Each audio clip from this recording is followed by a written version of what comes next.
Dynamite Download. Dynamite Download, your home for all positive coverage on all elite wrestling. Special event, as you can see, SPD about the Cleveland-born badass. To see the height and to see the commitment and to see the drive. We'll see yours truly without a signature shade.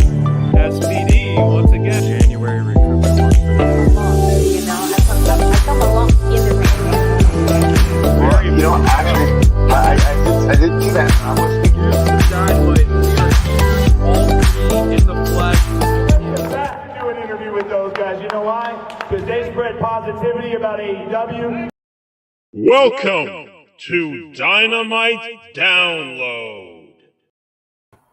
Episode 84, y'all. 84. That's how we do it, man. Look at us making it happen. SPD, your boy Crayfish outside enjoying. Yeah, why not? weather here. Why not? Win in Rome, right? I mean, dude, summer is here, and if you weren't reminded of it, then the summer of Punk has definitely started after Double or Nothing, man. My goodness, it doesn't feel like summer without CM Punk at the top right now. This is fantastic. It takes me back to the good old days.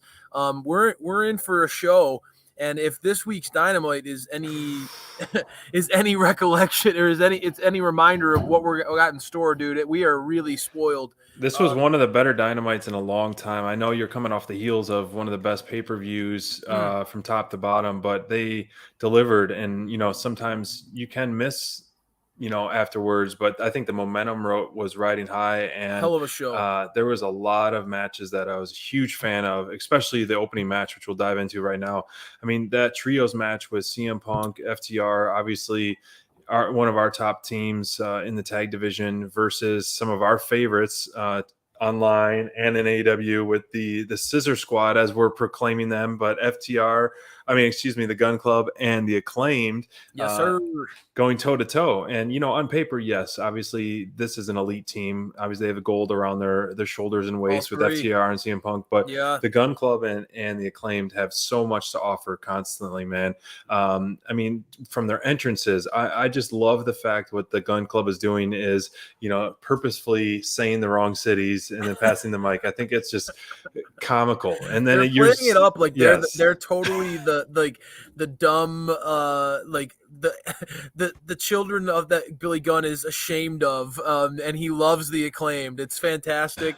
I like to joke around here, SPD. I've been saying honestly after this one, it's like we got to see the dream team like True. in this match, and they got to face FTR and CM Punk. It's fantastic. So the dream team of the Gun Club and the Acclaim, man, these guys are amazing. And I know that the hype and the buzz, you know, I love FTR.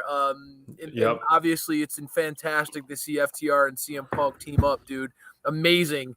But dude, I geek out every time I hear the siren.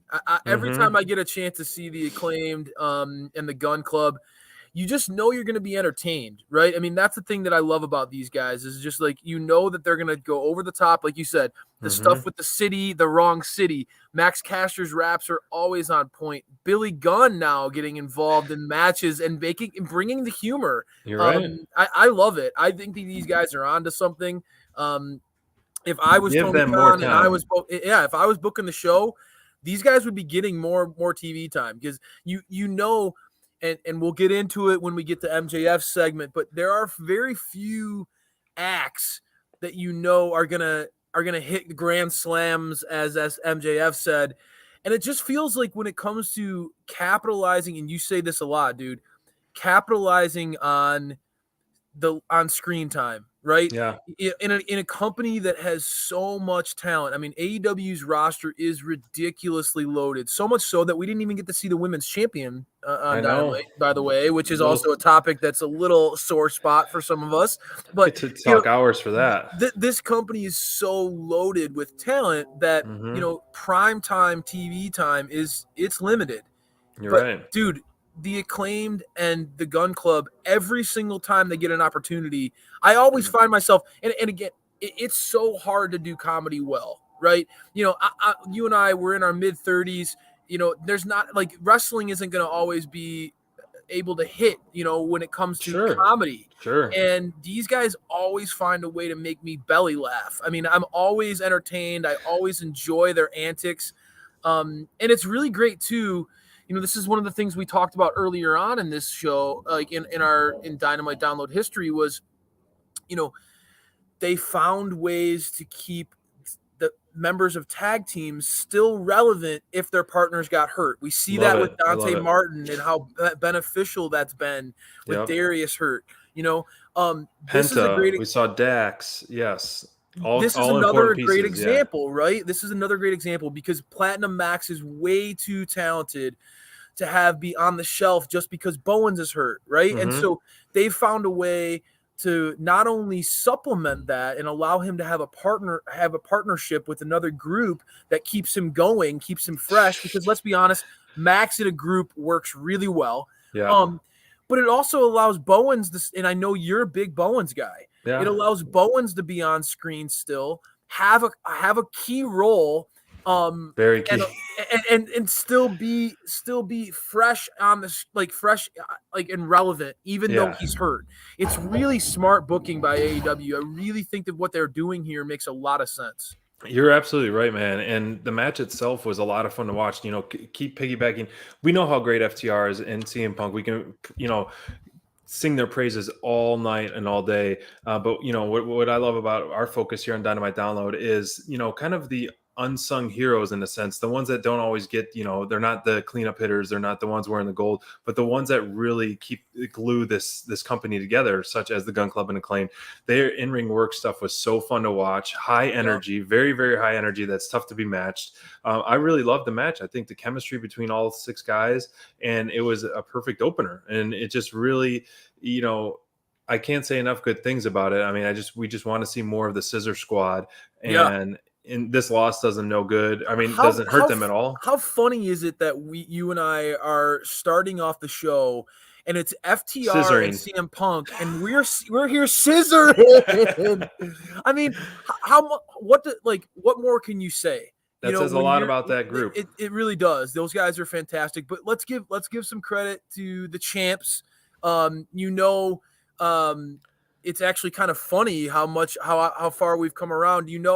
For me, I didn't jump on the opportunity to hear SPD sing praises about my favorite tag team in pro wrestling. How awesome is it that the top guys are getting that recognition? And it seems like now they got their eyes on the AEW tag team championships. It seems like they're starting to really hone in on, hey, maybe they want that. And obviously there's a lot of stuff going on with New Japan and the Forbidden Door. It does feel like FTR is going to be featured at that. Mm-hmm. But if you're following Dax on social media, he's starting to point out, like, okay, it's been 2 years now. It's time to get back at it. And that's what I love seeing it. And maybe having CM Punk at the top has helped reignite that in them. I love it, man. I think that this is the start of something that could be really special. And when you're on top with CM Punk, when you're on top, you need backup. You're always going to need backup in the landscape of AEW with this much talent. It works. And this team really, they all gelled together really well, man. Mm-hmm.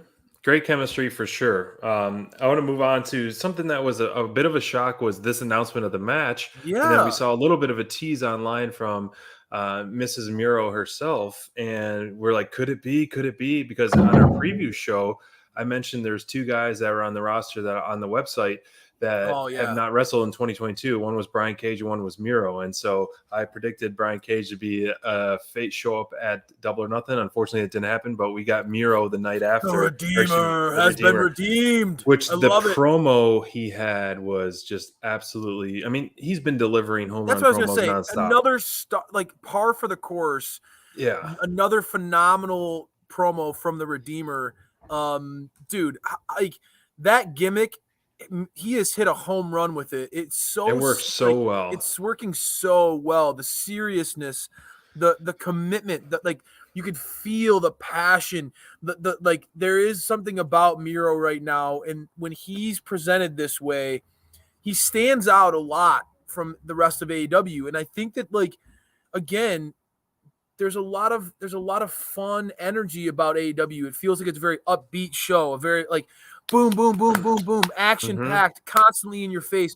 Miro kind of slows things down, like he makes you like really listen, like dial Captivates you in. every little bit. Yeah, Yes, every little exactly. word. Yeah. You're right. And as we'll talk about the match, I'm just seeing in the chat how funny, we're talking about who would Miro go after, TNT title or the top, and there's CM Punk. And I just mentioned CM Punk in the chat. And Scoop brings up a good point, and he said that'd be two ex-WWE guys going together, and that could just even add more pissed offness to MJF, Make which we'll MJF talk about, even that much which we're more going to talk mad. about next. But this was a dominant performance by Miro. I don't know what they have planned for Johnny Elite. I don't know if he's going to be joining the crew or what, but he had two good matches, Samoa Joe and Miro, both two big guys. And so I know he comes along with a name and a look, and it's fun, and he got some good pyro and a good entrance. So it seems A like they're great vet. going Yeah. in with him. So is there a spot for him? Who's to say? It's not my job to say, but I mean, it would be welcomed for a while. But we've talked about, the roster is so deep, so deep. Like for me, and here's the thing, dude. Like as a guy who's seen him in WWE, I've seen him I think some of his best work in Lucha Underground. Yeah. He's made his round, and even JR talked about it. The man has many names: Johnny Nitro, he's Johnny Impact. He's been all over the place, dude. But he could slide right in and slot right into like a Matt Sydal role, right? Which like is a good role, right? Like a guy who is going to put on consistent quality matches, who's a great base for a lot of other dudes, right? A guy who like he can do a little bit of everything, right? And that he's going to sell his butt off and make the competition look amazing. That's one of the things that he's great at, right? He's such an incredible athlete. He's such a phenomenal showman, right? That his selling is going to be up to par. Right. And if you need certain guys, let's be honest, this roster is so loaded that it feels like sometimes, who do you choose to lose? How do you pick somebody to lose a match? Off of Double or Nothing, there were a lot of matches where you're like, we struggled. We went back and forth. Tough. Even in our prediction show, we picked somebody and then we argued why they shouldn't lose, why they're going to lose, right? So that's one of the things that I see. Like there's so much talent on this roster that it's important to have guys that are believable, that could beat some of the undercard guys, but who can also serve up W's to some of the big name talents. And that's exactly what happened here, right? Johnny Elite, a very talented dude. He can go into the ring and have put on a good showing with a guy like Miro, so that when Miro has his debut, re-debut match, it's not going to be a dud, right? Sure. Like it's gonna go smoothly, which it did, right? Yes. So you can have the confidence that this dude's a vet, he's a pro, he's going to get it done, but you can have Miro go over convincingly, and it doesn't hurt this character, and it helps Miro, right? Yeah, he has enough credibility to make this win feel good, like mean something, without ever really taking an L for it, right? Because his career is so long that this loss didn't really do anything to hurt him, right? So you're right. I thought this was a win-win. I like. Let's make them all elite then. Let's petition for Johnny Elite to be I think all there's elite. a place. I think there's a place for him on the roster. More than anything, though, I think this is about Miro coming back, dude. It feels like, of course, it's a huge and needed. I think AEW's better with Miro in the fold, dude. He adds, and again, I want to see Miro versus Samoa Joe. That's a matchup that I want to see, because they mirror each other a lot, right? These are guys that are serious, that take this, and you could tell they want to put a beating on somebody. And with Miro having this fired up now, like wanting to, I loved his promo about the bastards, he mentioned the bastards, the Cowboys, right? He went on and mentioned some of these trademark names that you and I both were like, I think he did say punks. Okay.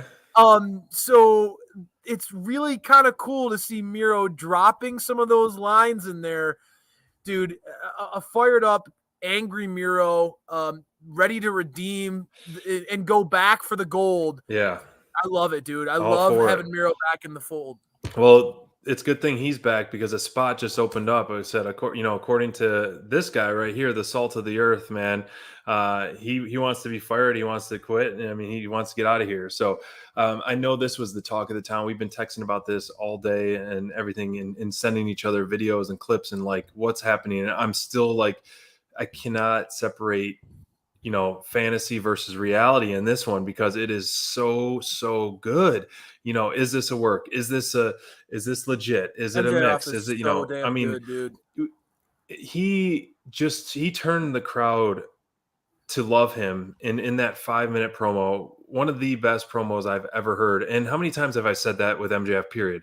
He You're right. delivers this promo. I'm like, oh my gosh, this has got to be one of his best. Well, he even said he had a line from SPD. Everything I do turns into gold. That's an SPD statement. I've heard you say that. I've heard you say that like at least a half a dozen times over the course of Dynamite Download. Every single because he's watching right now. Everything he does turns to gold, man. This guy is absolutely a killer. I'm so glad that I DVR'd this because I went back and watched this multiple times. You can barely find this clip online. AEW has purposely removed it from Twitter, and when you try to search YouTube, you're going to find a lot of those have been taken down because AEW media is on the prowl. I love that. Everything he touches turns to orange. That's true. That's why we are orange today on our Dynamite Download. In honor of MJF, our top performer. I love it. No, man. I mean, that's the thing about MJF, dude. Like, the guy is just a killer. That promo, and I think this is the thing I want you to talk on. So many truth. Like, just he was hammering so many truths, and you could tell, like, that's what won the crowd over. Was that this guy was like, even though he's the big, like we all hate MJF, the dude was spitting truth, man. And there was a lot of stuff that we as fans, even though he came at us too, he came at fans talking about. I thought he was going to call out Dynamite Download. I was like, close. I think he was close. Loves donkey dick. That's a quote from him. You're absolutely right. As much as we despise him, the more and more he was talking, I just kept saying, this guy is right. I mean, this guy, he's not wrong what he's saying. He's speaking truth. This is a fact. This is a fact. This is a fact. If you're a fan of wrestling, if you're a fan of AEW, you're like, man, he's got a point. He's got a point. And then the more and more consistent points and facts that he's throwing, the more you start to like him and be on his side and want to be on MJF's side. That is just so how manipulative he is. I know. And how smart he is. But at the end of this, like, he is right. He deserves what he wants because he's carrying this company. I mean, the guy. Nothing he said was wrong, right? I mean, let's be real. I support it. We fire him and rehire him. Do it. Fire him and then hire him back at a higher salary. Do it. Hire him as the top guy. Be that bold. Be like, then he can come back. I'm the top, highest paid guy in AEW. I'm the highest paid person in wrestling. Just let him have that. And how great would it be too for MJF to flip all of us dumb marks to support him and like have us get all fired up, and then he gets paid and he comes back and he just talks about how like he just rubs it in about how he's the highest paid. I'm not only better than you, but I'm wealthier than you, and like just you poor sweat hog schmucks. You bunch of idiots. I would love that. It would only give MJF that much more fire to come after us as fans, which would be great, because I think even though this feels like a little bit of an MJF mini face turn, it's like MJF at his core is the quintessential heel. So it'll only last for a very short period of time. Right. You're never pulling him away from team heel, baby. It ain't happening. So that said, man, like I think that MJF, this is the promo that will stick with us for a long, long time. Had the world buzzing.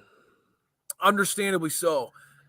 This was absolutely incredible. MJF, this is a moment that like is going to stand out as an elite moment in AEW history, dude. I mean, this is something that wrestling fans are going to talk about for a long, long time. He crushed it. He absolutely crushed it. I think that like he brought up he blurred the lines of kayfabe and reality just enough where we, obviously there are some people who are saying like, how do you not know? How do you not know? Whatever. I'll be honest with you. He's dabbling in stuff that's real, which makes us, as he said, this is the thing that I love about MJF. He makes us feel something.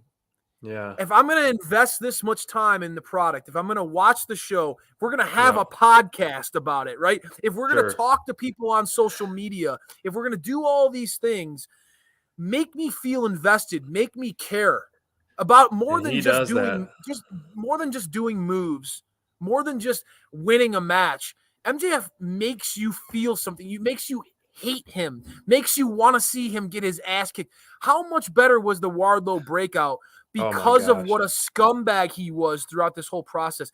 That's what makes him great. I absolutely love what MJF did here. Without a doubt, the upside, the talent that this guy has, he is the ace in the hole for and we love Wardlow. Yeah, I think that you're right. Wardlow can be the Brock Lesnar type breakout superstar, big man that stands out on the AEW roster in a very good way. But MJF is their top guy. And if they don't see that, and if they don't recognize that, and they don't lock him up long term, they're going to be missing out, because as he said, dude, and I hate to go on and on about it, but like you could hire 15 ex-WWE guys, and a lot of them are super talented, but none of them will mean what MJF means to AEW. None of them. You're right. You You're could have absolutely right. you could have Keith Lee, Swerve, all these, Adam Cole. None of them none of them stack up to what MJF means to AEW. My opinion. I completely agree. I completely agree. He is definitely not the ace in the hole. He is their starting pitcher. He's their cleanup hitter. I mean, he is so pivotal to this company. It is essential that they do whatever they do. And I hope it is a work, because he has me fooled, and I can't make up my mind if it's a work or a shoot or anything, or if it's real. So you make him that top guy, make him happy, and then just have him rub it in everyone's faces on that as well. But you can tell, I mean, I wanted him to come out with that neck brace and sell that injury. I agree. Yeah, so that would have been great. I feel like maybe there is. That's why, because with social media and everything, there's less to hide. And back in the CM Punk days, what was on TV, you'd have to tune in. It's making people want to tune in, that's for sure. So there's a lot less to hide. So yes, he can tweet out right now and say, "Oh, I'm on a plane, I'm not showing up." Like this, some stuff like you would never know that back in the day, things like that. True. So. That's true. But real quick, let's shift into our guy Wardlow. I want to talk about, how did you think, him being his official All Elite, his entrance music back, his long walk to the ring, his presentation, I think was fantastic. How do you think it went overall? His first time on Dynamite as an AEW superstar. Well, there's a couple points that I want to make. There's been conversation and buzz around Wardlow potentially getting a new theme song. Yeah. I thought this would have been a great opportunity to debut that, right? Brand new, new hire to AEW. I dug what was starting to happen with Wardlow's natural entrance of being the Wardlow chants. Here's the thing, dude. No matter how they package Wardlow, there's something innate in him that doesn't need all the stuff. Like, there is something innate in Wardlow that makes him a star. This dude is, and you saw it in some of the MJF stuff, he's authentic, genuine, right? Yeah. When he speaks, for a guy who's not known for cutting promos, when he speaks, he comes off as a regular guy, somebody who's like authentic, salt of the earth, a real deal person that you would meet and hang out with. He comes off as very like humble, very real, very genuine, right? That's one of the things I love about War Dog. The second is, just look at this dude. I mean, the guy manhandled JD Drake. The power bombs, you could tell he had an easier time getting some of these other dudes up. I mean, he's power bombed some big fellas in his day. JD Drake, to his credit, one of the workhorsemen, he made it hard on Wardlow to pick. He's a big guy. He's a big guy, and after seeing him powerbomb William Morrissey, Lance Archer, MJF 10 times, JD Drake, I don't think there's anyone on the roster that Wardlow can powerbomb anymore. Yes, I want to see him powerbomb two guys at once now.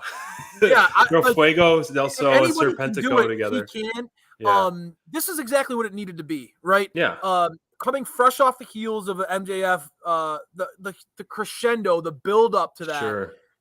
Have Wardlow come back out, remind everybody why he is the guy, right? Remind him why he is the guy on the cusp of breaking out, in a big, big way. decimating one of the lower card talents. Yeah. At some point, though, SPD, Wardlow is going to need to shift out of these,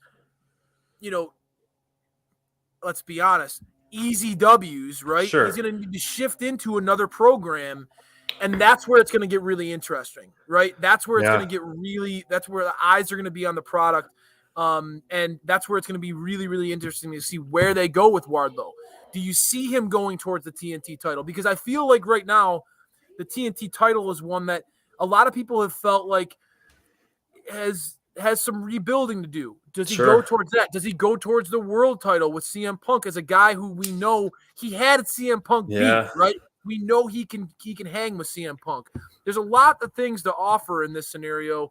But long story short, man, War Dog does what he does best. He decimates people. He power bombs them into oblivion, and we got to see that again this week. I love it. I think that we circle back to the TNT title, give him a few more weeks of these few squashes or whatever it may be you want to call them. Maybe have a mini feud going on, but then let Scorpio Sky get a few more wins under his belt and a few more things going on, and then challenge him again for that as well. So I think that is the case for that. You got to have him. You got to strike while the iron is hot for sure. Crayfish will be right back, so stand by.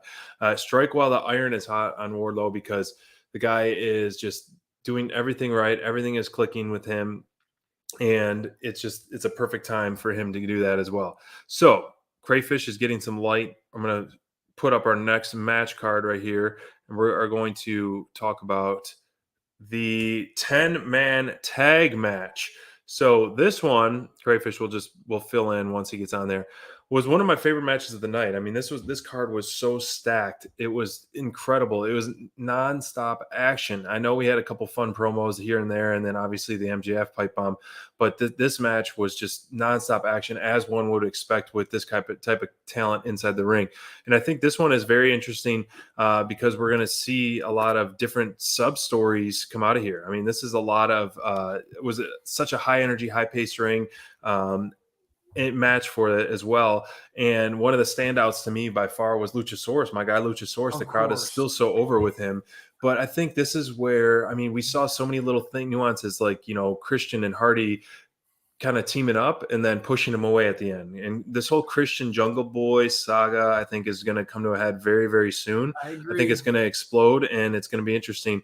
It might be the point where Christian does cost, let's say, Jurassic Express that title for sure. So I think the tag team titles do need a refresh and need a new champs. A lot of us were predicting that to happen, right? A lot of us were predicting Christian and that JB Christian dynamic to lead to a title change at Double or Nothing, which we all thought universally on our team that was the title belt, that like the set of the belt that was going to change hands more likely than any other, and we were wrong. So I mean, give credit to where it's due. Like Jurassic Express, these guys absolutely deserve it. Their title reign. This is another example, like you just said, in a match where there's literally 10 guys in the match. Luchasaurus stood out in a very, very positive way. He was a guy who head and shoulders above all else. I mean, I felt like his athleticism, like everything that you love about this dude, right? His strikes, his power, his athleticism. These are the things that make him stand out in a very unique, positive way. Easy guy to root for in that regard. And really the the unsung hero of the group, right? Everybody sees Jungle Boy. Everybody sees him as a guy who has this massive upside. But where would he be without Luchasaurus? And I think that question, it will get answered one day. But I think that, being fair to Luchasaurus, this dude has put on some really impressive performances. At Double or Nothing, I felt like he stood out in a big way. With the three big men in that match complemented each other so well. Like between Keith Lee, Hobbs, and Luchasaurus, I thought all three guys really worked well off of each other. He's a unique big man. And, you don't see a lot of those big men being able to do rolls and kicks and flips off the top. I mean, the dude is amazing. But I'll be honest with you. The guy who stood out the most to me in all this, it's going to shock you. Adam Kyle Cole. O'Reilly? Oh. Adam Cole. On commentary? On commentary. I can give Adam Cole a hard time sometimes, but I felt like sometimes, all the time. Here's my thing with Adam Cole. I talked about that at our Double or Nothing preview show, and I've talked about it for quite some time. The Undisputed Elite hasn't been clicking for me very well. And I feel like it's kind of been one of those where, like, are they going to push them? Are they not? Where are we going with these guys? Yeah. Their importance and presence on the show has not been nearly as clearly presented as the Elite were back when Kenny Omega and the Bucks were on the together, that was to another level.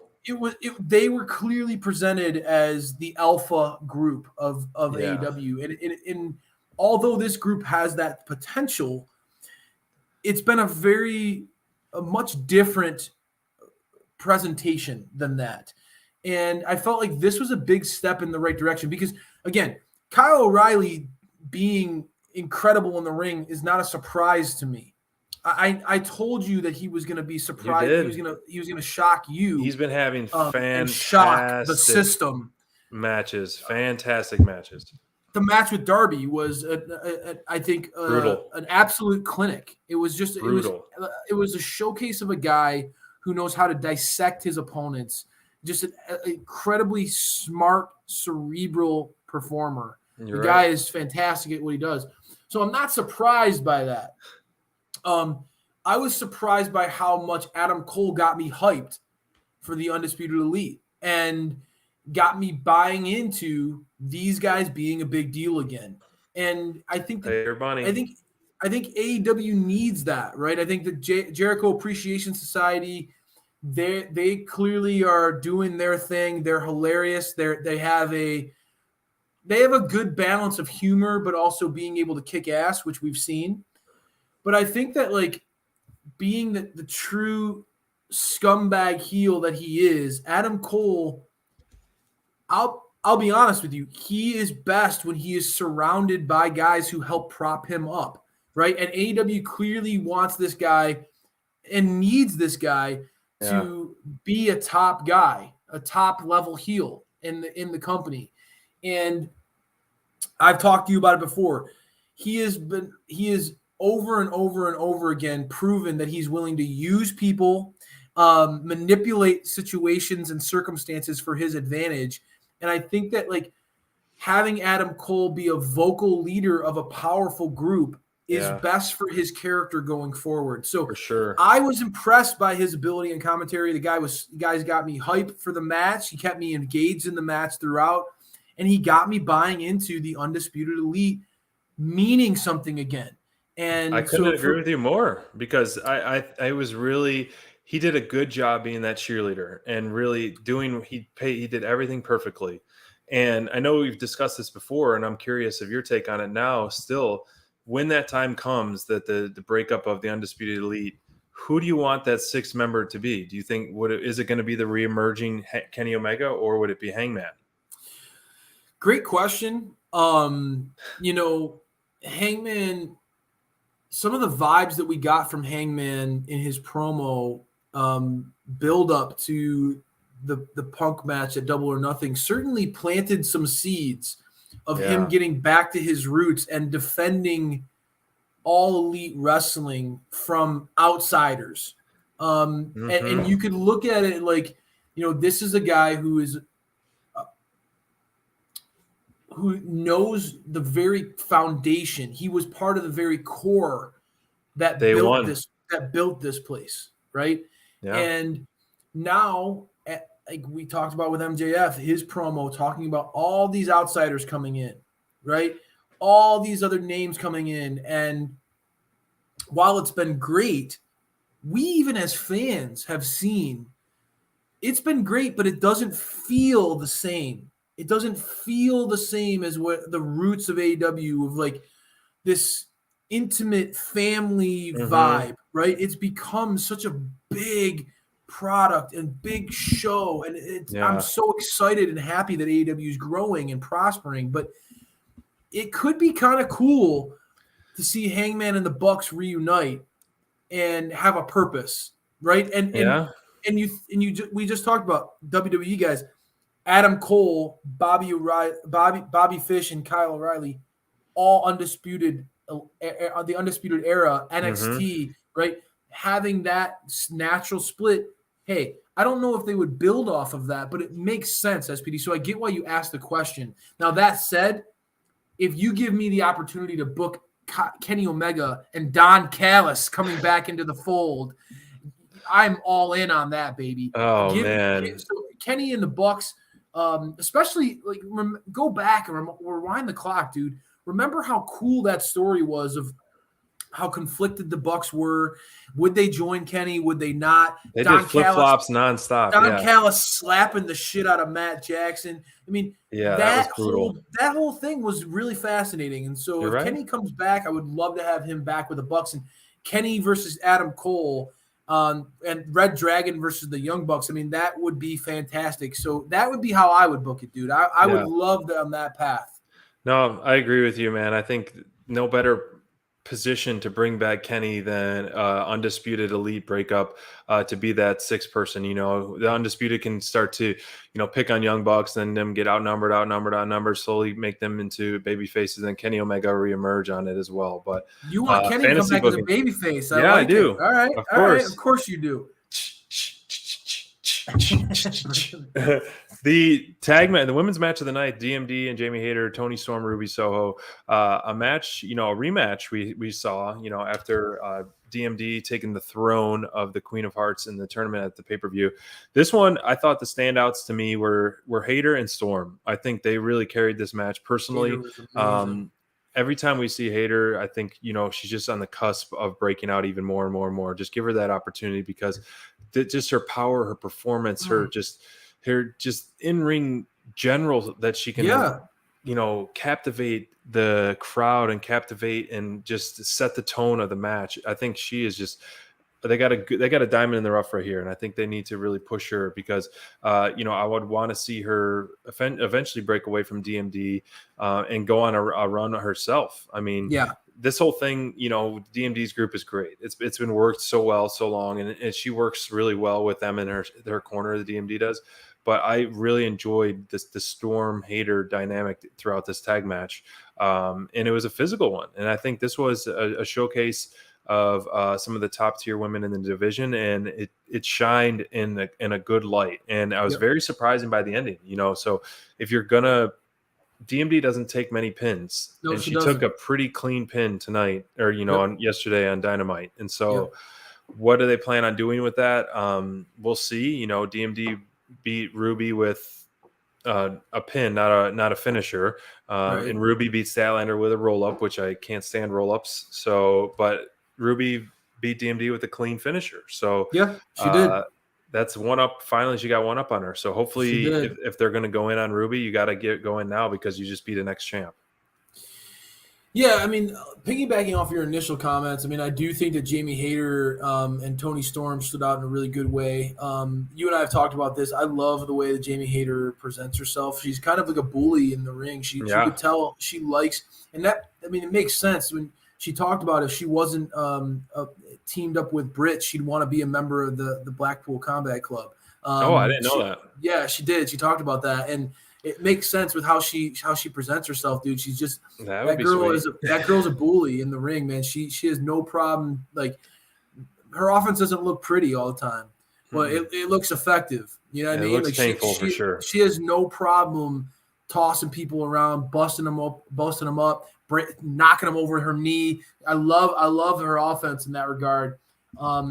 And she stands out in a good way in the division in the sense that she is one of the few powerhouses. I mean, you got to say Statlander, Jade, and Jamie, right? She's up there. Agreed. And so I dig her work. Toni Storm, I said it. The biggest compliment I can give Tony is when I saw her go toe to toe with the DMD. Tony is clearly very comfortable in her own skin, and for us, like in this business, it's really important that is something that you can't really teach. You know, you either have that or you don't. Like she doesn't wither in the spotlight. You know what I mean? Like she doesn't fade when the lights get bright. Good point. She's able to go toe to toe with Britt and not back down. And how many times have we seen Britt throw haymakers, verbal haymakers that undercut someone's? Britt gets a lot of backlash on social, right? And like, you know, she always goes over on people and she always has to make other people look bad and to make herself look good and all this stuff. The truth of the matter is, Britt in promo battles will absolutely eviscerate 98% of this roster. Male or female, Britt can absolutely rip your heart out. She will gut you. She has no problem going for the jugular and embarrassing you. She has no problem with it. You're right. Tony Storm took what Britt had to offer and shot right back at her. And that's one of the things I love about Tony. She clearly feels like a star who, no matter what, won't, like, she's gonna get over, bro. Like Tony Storm has that it factor.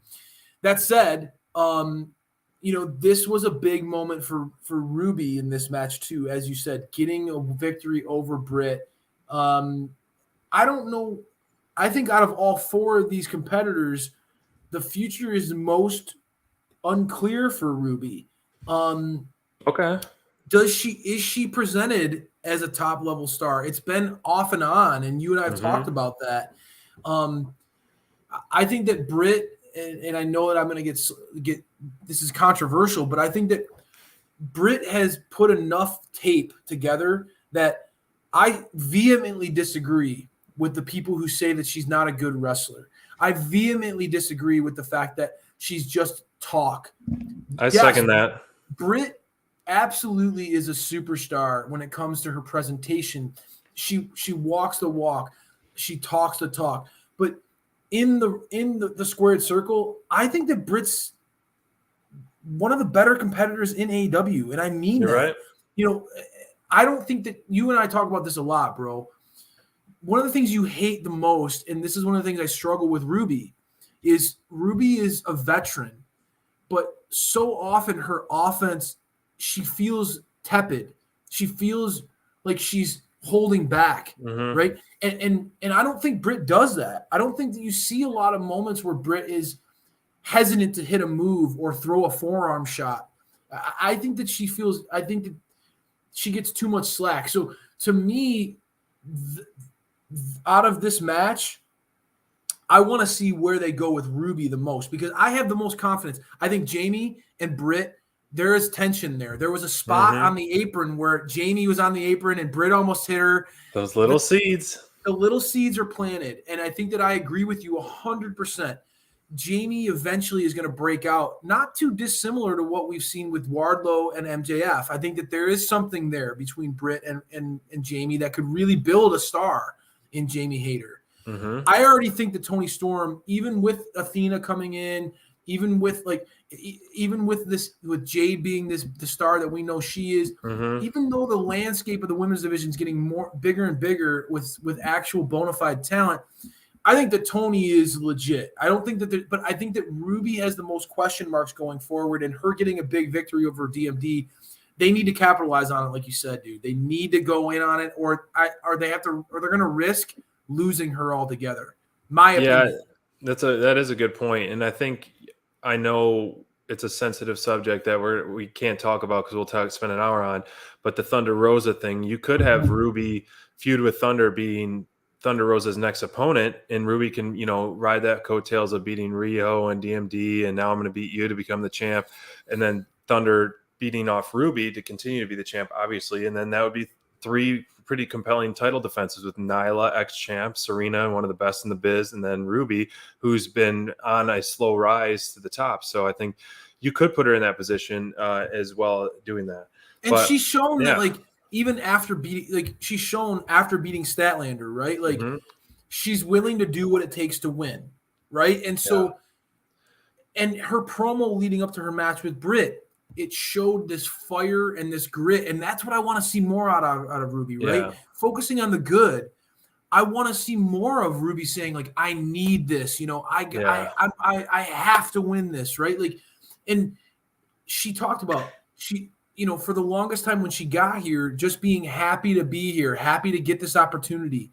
Well, maybe she drops some of that and she starts to learn from the DMD that, to be at the top, you have to sometimes do whatever it takes.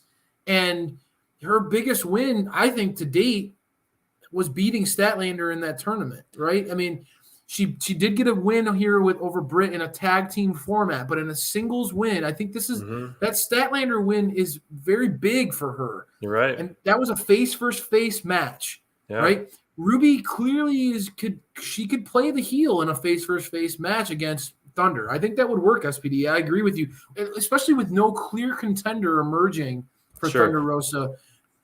That's one right there that you could go to. I agree with you. Thank you. It will be good, and I hope it works out for. Thank you. Thank you. Well, it's time for the main event, and I definitely didn't want to skip this one before we wrap things up for Dynamite Download episode 84, because Garcia and Moxley had an absolute war, a bloody mess war rematch. I mean, this match delivered. Every single time I see Garcia back in the ring in a singles competition, I'm liking him more and more and more. This kid is an absolute stud.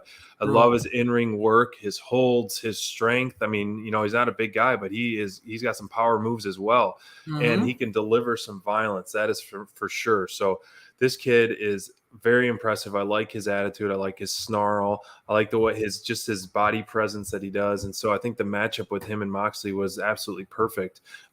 These guys literally beat the crap out of each other. It was a physical match. Anytime you're getting in the ring with Moxley, it's going to be an absolutely physical brawl. That's right. I mean, when he did that suplex flip onto the stairs, I was like, oh my gosh. And it was just absolutely brutal. But then he, Garcia, the never say die attitude, gets back in the ring and they go to the top and they're doing different holds and they're exchanging holds. And this was a great main event, man. I mean, I can't say, this show started off with a bang. It ended with a bang. And the only gripe I got to say about this, I think some of the best stuff was in picture because we saw them on the top rope. Garcia, I saw him like smearing Moxley's blood all over him and doing some power moves. And I'm like, oh man, I wish we could see this or they replay that. So it was vibes of like, it was an extension off of what we saw at like Anarchy in the Arena match where, bro, like Daniel Garcia, out of all the chaos and the bloodshed and the craziness and yes, there were moments of like Eddie Kingston definitely has another star-making moment for Eddie Kingston, no doubt about it. But Daniel Garcia was a total freaking badass in that match. He stood out to me as the badass of that match. Like when he wrapped the belt around Kingston and was dragging him, choking him and dragging him. That was insane. The stuff that he did with like the merchandise stand. I mean, Garcia was not playing around in that match, bro. Like, and so for me, it was an extension of that violence. And that's the thing that like, when we like, that's why Team 2.0 giving us a taste of their love for Garcia, because it's no wonder why they are defensive about losing this kid. Bryan Danielson talks ad nauseum about how great Daniel Garcia is. And to me, he's such a perfect fit with Moxley and Kingston. Like Moxley and Danielson. He fits them more than he fits the Jericho Appreciation Society, right? Yeah. Like it's kind of comical. And that's one of the best parts about it is like you're taking this like no nonsense, total like you said, like badass physical fighter in Garcia, and you're putting him in the Jericho Appreciation Society with all the pomp and circumstance and over the top humor, when in reality he feels like such a natural fit alongside Bryan Danielson and Moxley and Regal and Yuta, like as a guy who just likes to hurt people. We saw that at the end. Them both he, exchanging the elbows. It was great. I was just going to say, and he showed some of that trademark offense that you see out of the Blackpool Combat Club. Dude, this kid has it. When it comes to just guys, you and I talk about this a lot, right? Like, there are certain guys that you just like watching them wrestle. And when we watched Bryan Danielson go, it's hard not to just say, like, this guy's one of the greatest ever. This guy's just amazing. You're right. And lost for words at times. Garcia has those vibes. He reminds me of a young Bryan Danielson. The way that he fights, the way he wrestles, that fire in his belly. Right. There was no point in which he was backing down from Jon Moxley. And Moxley's as dominant of a guy in AEW history. You're period. right. He is one of the benchmarks of this company. So, I mean, in a main event spotlight, we've seen Garcia and Moxley tangle it up before. It's great to see the growth. He is such a strong in-ring performer that I think that they see what they have in him and they wouldn't give him this opportunity.